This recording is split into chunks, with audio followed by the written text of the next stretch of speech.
میں ختم شریف پہ گیا تو وہاں اعلان ہو رہا تھا کہ ان کے والد انتقال کر گئے ہیں، تو انہوں نے ابا جی کے سال ثواب کے لیے 50,000 روپیہ مسجد میں دیا۔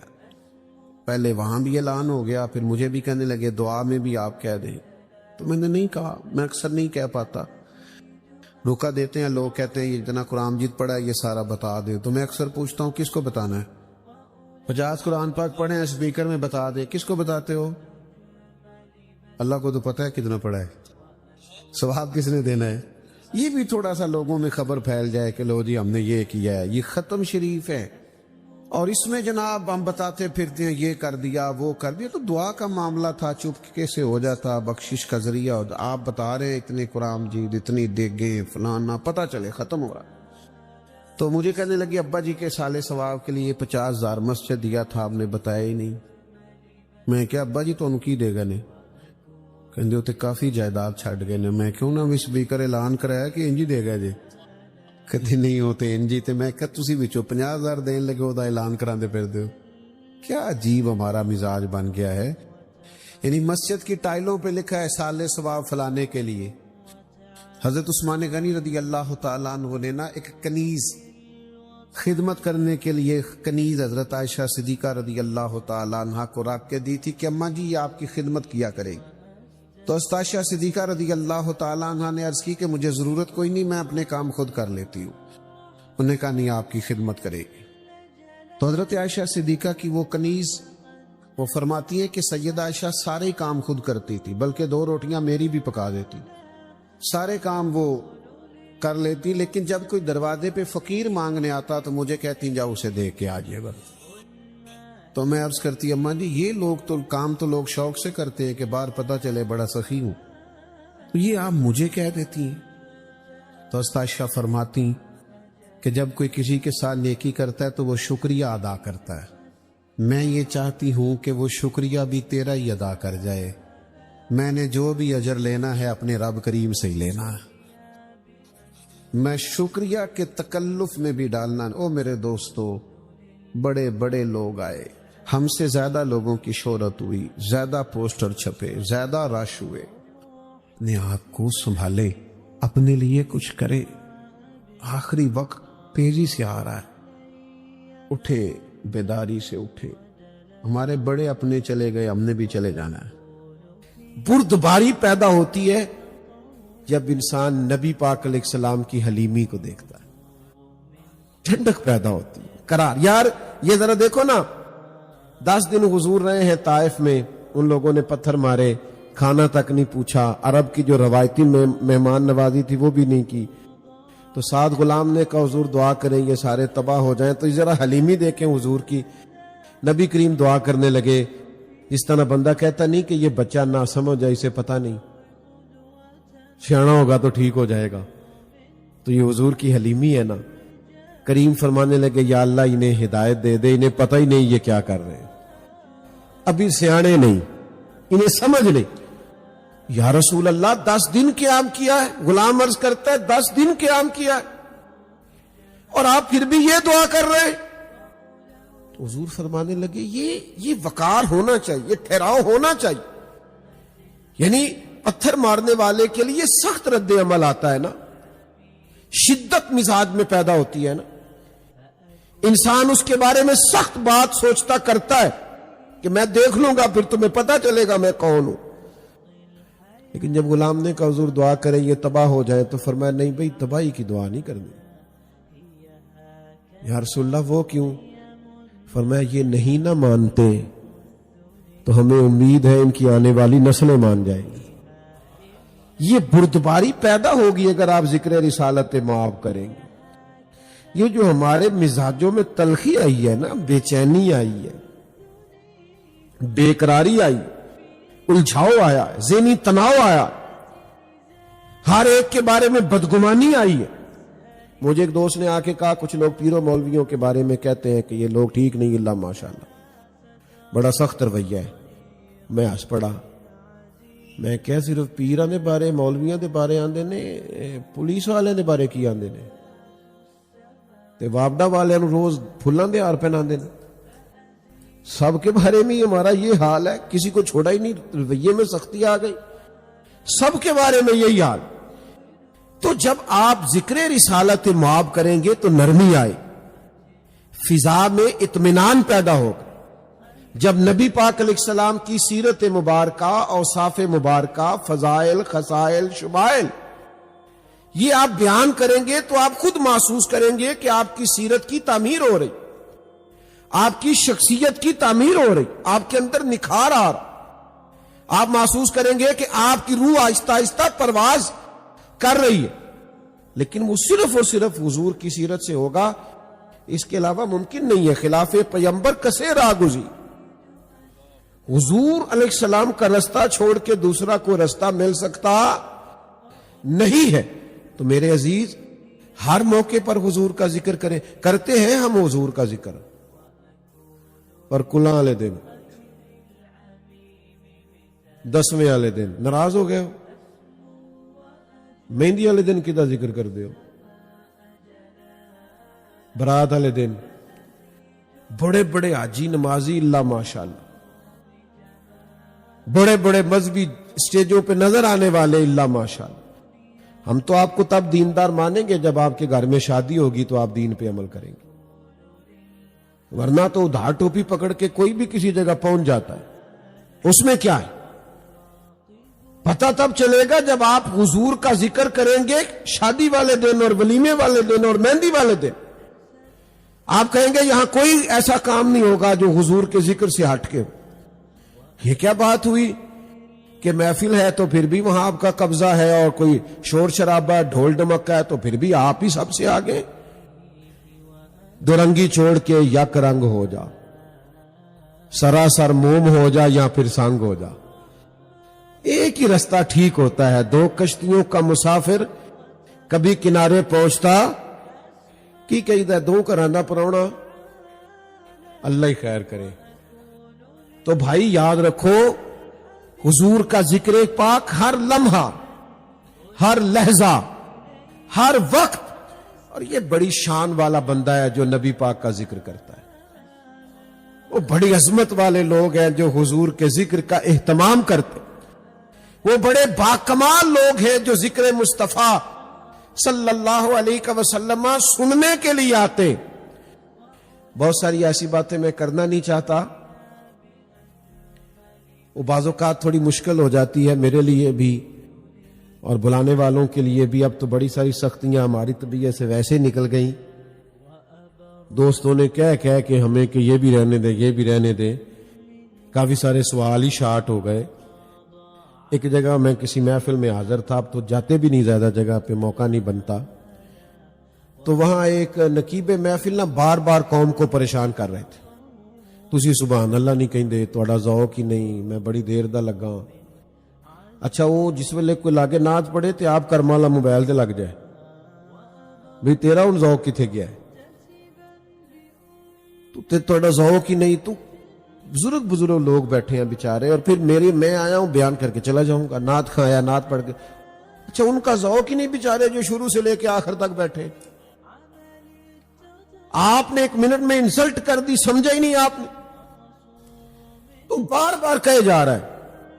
میں انہوں آکھیا، میں کیا کرما لیا تو تے کچھ 4 پیسے لینے نے، اے مفت آئے نہیں سارے، تیرے نالوں زیادہ ذوق ہی ہے نہ دا، یہ فری میں آئے ہیں حضور کے ذکر کی محفل میں، اس لیے ان کی شان زیادہ ہے۔ تو تھوڑا سا چیزوں کو تبدیل ہونا چاہیے، حقیقت پسند بنے۔ یہ کیا بات ہوئی کہ اگر کوئی آپ کے سامنے کلام نہیں کرتا، بات نہیں کرتا، تو اس کا مطلب یہ ہے کہ آپ جو چاہے مزاج میں آئے آپ بات کریں گے؟ حضور کا ذکر پاک بڑا معتبر کر کے اور بڑا پیارا کر کے، اور اس میں آپ ذوق لیں۔ میں نے جیسے عرض کیا نا، نعت میں ایک لذت ہے، نعت میں ایک کیف ہے۔ نعت تو کبھی کوئی پڑھتے پڑھتے سو جائے تو پتہ نہیں کہاں پہنچ جائے۔ نعت ادب کا وہ اعلیٰ مقام ہے، لیکن شرط یہ ہے کہ پڑھنے والا بھی اس میں کھو جائے اور سننے والا بھی اس کا لطف لینے لگے، پھر اس کے اندر کیف پیدا ہو جاتا ہے، سرور پیدا ہو جاتا ہے۔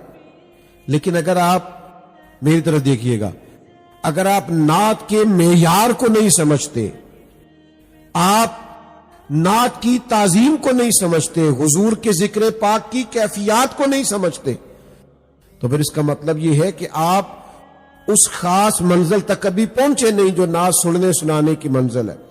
علامہ اسماعیل حقی رحمۃ اللہ علیہ تفسیر روح البیان میں لکھتے ہیں، فرماتے ہیں جب جناب ابو بکر صدیق رضی اللہ تعالیٰ عنہ نے کلمہ پڑھا تھا تو یہ بریکنگ نیوز تھی بہت بڑی مکہ مکرمہ میں۔ آج کل تو خیر ہمارے چینل پہ ہر چیز ہی بریکنگ نیوز ہوتی ہے نا، کھانسنا بھی بریکنگ نیوز ہے، تو بریکنگ نیوز کی کوئی قدر ہی نہیں رہی۔ تو بہت بڑی خبر چل گئی کہ یار ابو بکر صدیق مسلمان ہو گئے، پتہ تو کرو۔ اتنا بڑا تاجر اور صاحب رائے آدمی اور بڑا سنجیدہ فکر آدمی، بڑا بردبار حلیم الطبع نفیس انسان، تو یہ بڑی انوکھی خبر تھی۔ اور پھر تاجر گھاٹے کا سودا بھی نہیں کرتے، جناب صدیق مسلمان ہو گئے، آج کل کا معیار نہیں۔ اور پھر یہ ہوتا ہے کہ جب بہت زیادہ تعداد ہو جائے، وَرَأَيْتَ النَّاسَ يَدْخُلُونَ فِي دِينِ اللَّهِ أَفْوَاجًا، جب فوجوں کی فوجیں دین میں آنے لگے تو پھر تو بات ہی اور ہے۔ لیکن اس وقت اتنے بڑے آدمی کا کلمہ پڑھنا یہ تھوڑا سا لوگوں کے لیے خبر تھی۔ تو آپ کو پتہ ہے جس فیلڈ کا آدمی ہوتا ہے اس کے دوست بھی اسی مزاج کے ہوتے ہیں۔ جناب صدیق اکبر رضی اللہ تعالیٰ عنہ بڑے تاجر تھے، تو ان کے دوست بھی تاجر تھے۔ ان کے دوستوں کے نام بتاؤں آپ کو، حضرت عبد الرحمن ابن عوف رضی اللہ تعالیٰ، حضرت عثمان غنی رضی اللہ تعالیٰ، حضرت سعید بن زید رضی اللہ تعالیٰ، بڑے بڑے تاجر آپ کے دوست تھے۔ وہ سارے اکٹھے ہو کے نا تصدیق کرنے گئے کہ پتہ کریں جناب صدیق اکبر واقع مسلمان ہو گئے۔ وہ جب آئے نا تصدیق کرنے تو آ کے پوچھا کہ ابو بکر آپ مسلمان ہو گئے ہیں سنا ہے؟ تو بڑی سادی سی بات تھی، یا ہاں کر دیتے یا نہ کر دیتے۔ حضرت صدیق اکبر مسکرائے اور فرمایا اتنی جلدی جواب دے دوں؟ بیٹھو بتاتا ہوں مسلمان ہوا ہوں کہ نہیں ہوا، بیٹھو۔ جب وہ بیٹھ گئے تو حضرت صدیق اکبر نے ذکر چھیڑا۔ میں کیا عرض کروں، جو بات مجھ پہ ہی طاری نہیں ہو رہی وہ مجھ سے سن کر کسی پہ کیا طاری ہوگی۔ ہمارے حضرت فرمایا کرتے تھے اور یار جو بات تمہیں نفع نہیں دے رہی وہ بات تم سے سن کے کوئی کیسے نفع اٹھائے گا۔ جس چیز کا کیف ہم پہ ہی نہیں چڑھ رہا وہ تو کچھ جملوں کا ہیر پھیر تو ہو سکتا ہے، لیکن باطنی کیفیت اس سے نہیں بدلا کرتی۔ حضرت صدیق اکبر رضی اللہ تعالیٰ عنہ نے اپنے ان تاجر دوستوں کو بٹھا لیا اور پھر اس ذوق سے حضور کا ذکر کیا۔ کبھی حضور کے مقدس اخلاق کی بات کی، کبھی معاف کر دینے کی بات کی، کبھی نبی پاک علیہ السلام کے مشن کی وسعت کی بات کی، کبھی حضور کی تعلیمات میں جو صلہ رحمی ہے، جو پڑوسیوں کے حقوق ہیں، جو اولاد کی تربیت، جو انسان کی اصلاح کے پہلو ہیں، ان سب پر گفتگو کی۔ اس ذوق سے حضرت صدیق اکبر نے بات کی، اس ذوق سے بات کی کہ وہ جو صرف پتہ کرنے آئے تھے نا کہ مسلمان ہوئے ہیں کہ نہیں ہوئے، وہ کہنے لگے ہمیں بھی لے جائیں، ہم نے بھی حضور کا کلمہ پڑھنا ہے۔ میں ویسے ساری تقریر بغیر نعروں کے کر لیتا ہوں، انشاءاللہ نہ داد نہ امداد، آپ خالی سنیں۔ عزیز دوست، آپ دین کی کوئی بات بھی جب تک وہ آپ پر طاری نہیں نہ ہوگی، اتأمرون الناس بالبر وتنسون انفسکم، لوگوں کو بھلائی کا حکم دیتے ہو اپنے آپ کو بھول جاتے ہو۔ جب تک کوئی چیز آپ پر طاری نہیں ہوگی، آپ کا رویہ پھر کسی جگہ پہ دفاعی تو ہوگا، لیکن آپ اس طرح سے اس کام کو بتا نہیں سکیں گے۔ تو کیف لیں حضور کے ذکر پاک کا، سیرت مبارکہ کو پڑھیں تو اس کا پورا سرور حاصل کر۔ اور ایک اور بات بھی آپ سے عرض کروں، جس طرح سارے ذکر ہوتے ہیں نا، ساری تقریریں ہوتی ہیں، ساری محفلیں ہوتی ہیں، حضور کا ذکر اس طرح نہیں ہے۔ اس کی تعظیم ہے، اس کی توقیر ہے. یہ تھوڑا سا ہٹ کے ہے, اس کے لیے حکمت کی ضرورت ہے, دانائی کی. بغیر تدبر کے یہ کام نہیں کریں. کچھ لوگ کہتے ہیں جی میں سچ بولتا ہوں, تو بعض لوگوں کو برا لگ جاتا ہے. سچ کبھی بھی برا نہیں ہوتا, بعض لوگوں کا لہجہ برا ہوتا ہے. دنیا میں سب سے زیادہ سچ حضور نے بولا ہے, اور اتنا پیارا کر کے بولا ہے کہ روحوں تک اتر گیا. تو آپ اپنے لہجے کو درست کریں. یہ کیا بات ہوئی کہ سچ کڑوا ہوتا ہے؟ سچ تو بڑا میٹھا ہوتا ہے. وہ تو بندہ رات کو بھی سوچتا ہے کہ بندہ کہے تو ٹھیک رہا تھا, اسی وقت ضمیر کے ساتھ وہ بات ٹیلی کر جاتی ہے, ٹھیک کہہ رہا ہے. تو میرے عزیز, تھوڑا سا اس میں تعظیم, توقیر. کسی جگہ حضور نے نہیں فرمایا کہ میری کوئی حدیث تم نے لکھنی ہے تو پہلے تم نے 2 رکعت نماز نفل پڑھنی ہے. نہیں کہا سرکار نے.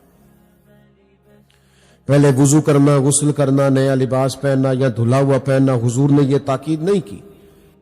لیکن امام بخاری رحمت اللہ علیہ نے جب بھی حضور کی کوئی حدیث لکھی ہے پہلے 2 رکعت نماز نفل ادا کی.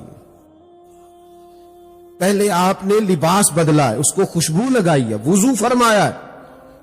کیوں؟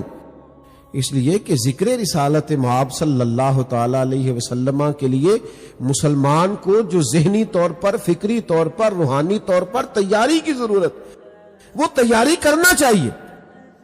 ہم نے آج تقریروں کو بھی اس طرح کا بنا دیا ہے, ماحول اس طرح کا بنا دیا ہے.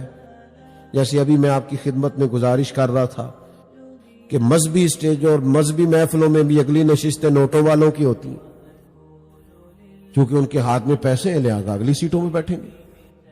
تو عزیز, جب تک آپ وہ معیار نہیں بدلتے, وہ رنگ نہیں تبدیل کرتے, اتنی دیر تک ماحول میں وہ تاثیر پیدا نہیں ہو سکتی.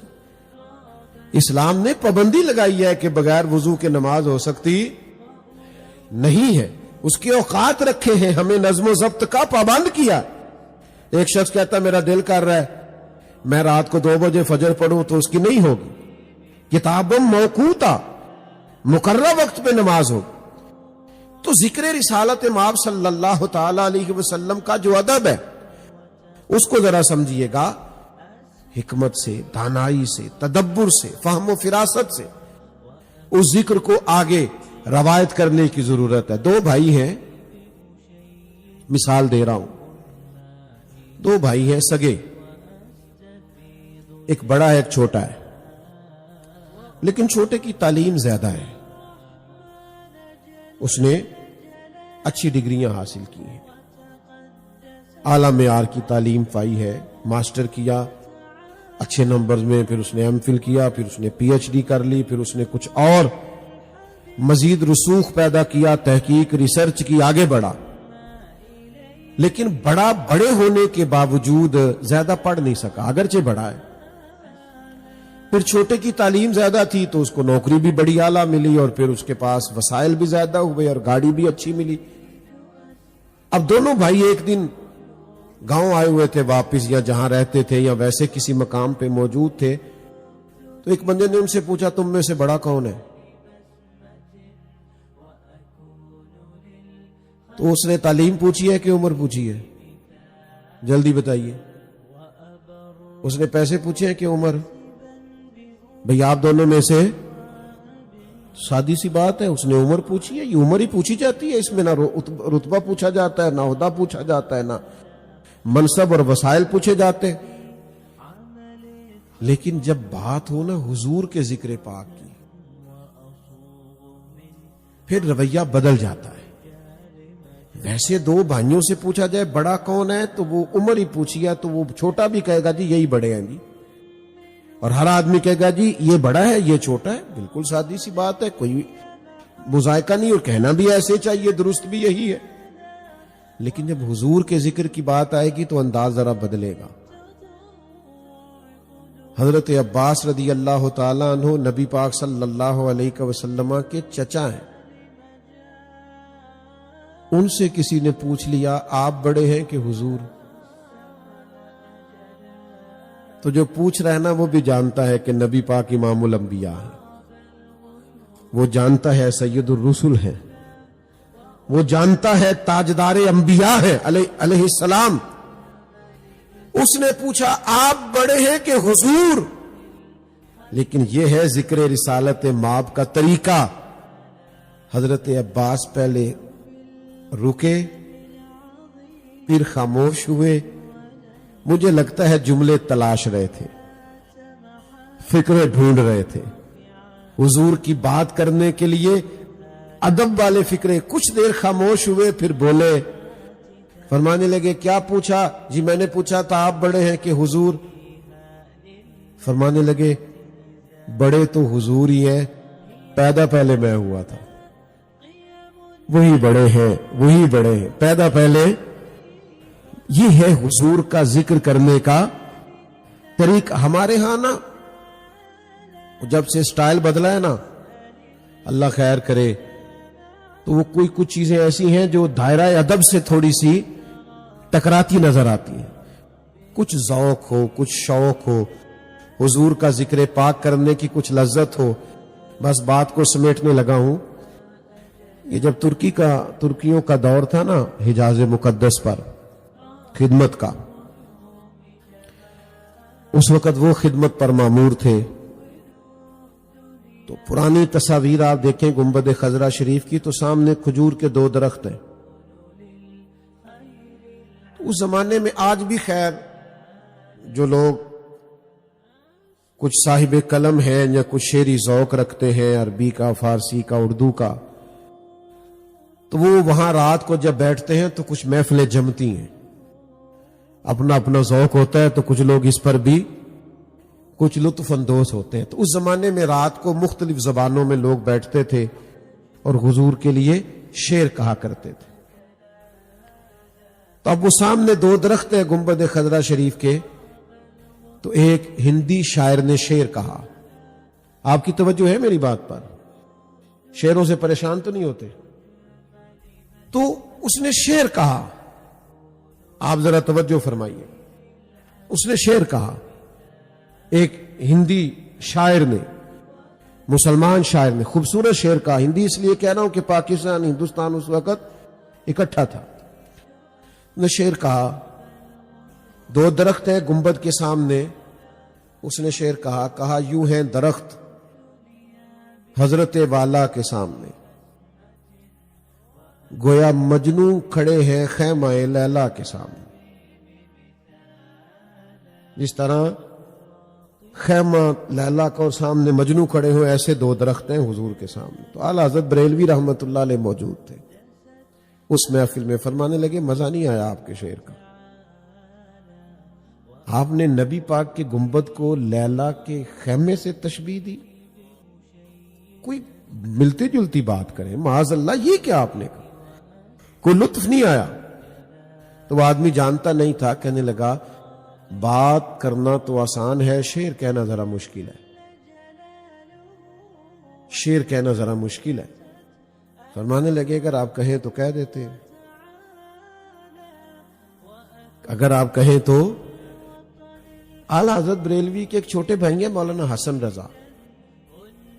مولانا حسن رضا بھی داغ دہلوی کے شاگرد ہیں اور ڈاکٹر اقبال بھی داغ دہلوی کے شاگرد. تو ہر آدمی کا اپنا ذوق ہوتا ہے نا. تو داغ دہلوی شاعر تھے، اردو ادب اچھا جانتے تھے. تو انہوں نے مولانا حسن رضا کی ڈائری میں اعلیٰ حضرت کی کچھ نعتیں دیکھی تو کہنے لگے یار یہ مولوی ہو کے اتنا اچھا شعر کہتا ہے. میں نے آپ کو کہا نا کچھ لوگ کہتے ہیں کہ ہمارے مولویوں کے بارے میں خیالات ٹھیک نہیں. تو میں نے کہا مولویوں کے بھی کئی لوگوں کے بارے میں خیال ٹھیک نہیں. ہم سارے لڑ رہے ہیں ایک دوسرے سے. یہی رویہ ہے پوری دنیا میں. تو ہم دام برسرے مطلب اس کو مولوی ہو کے اتنا اچھا شعر کہتا ہے. اور اردو ادب میں کوئی تازہ کلام لکھ کے لانا، لکھوا کے لانا. تو اعلیٰ حضرت کی خدمت میں مولانا حسن رضا نے کہا تو فاضل بریلوی کا طریقہ تھا کہ دیر تک درود و سلام پڑھتے تھے اور پھر اس کے بعد نعت کہتے تھے.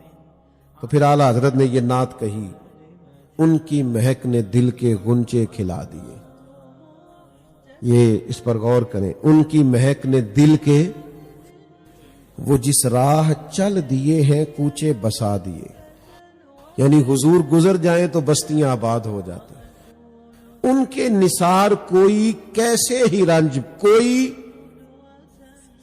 کیسے ہی اگر آپ شعری ذوق کو سمجھتے ہیں تو ملاحظہ کیجئے گا، کوئی ہو اور غم کوئی بھی ہو، بندہ کوئی ہو، غم ان کے نثار کوئی کیسے ہی رنج میں ہو، وہ جب یاد آ گئے ہیں سب غم بھلا دیے۔